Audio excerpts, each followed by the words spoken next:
Naglabas na ng pahayag ang parokya ng St. Francis of Assisi kaugnay sa nag-viral na video sa bakuran ng kanilang simbahan.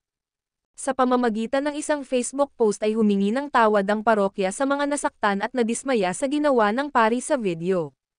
Sa naging mensahe ng parokya sinabi nitong nauunawaan po namin ang damdaming dulot nito, lalo na sa mga may malalim na pagmamahal sa simbahan at sa mga lingkod nito.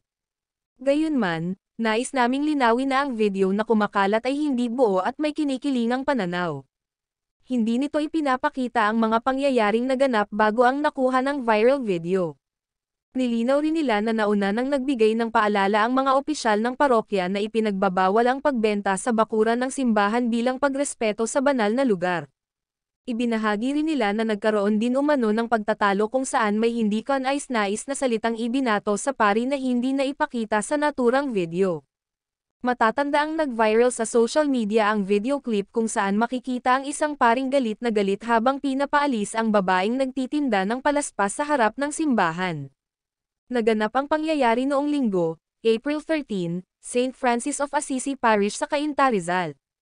Iginiit din ng parokya na hindi rin naman nila kinukonsinti ang ginawa ng pari pero sana raw ay intindihin at alamin muna ang buong pangyayari at huwag basta-basta magre-react at humusga sa isang bagay lalo na't putol ang video. Samantala maraming netizens naman ang nakisimpatsya sa pari dahil ayon sa kanila kahit sa Biblia ay nakasulat na kahit si Jesus ay pinaalis ang mga nagtitinda sa loob ng templo dahil ito ay bahay dasalan.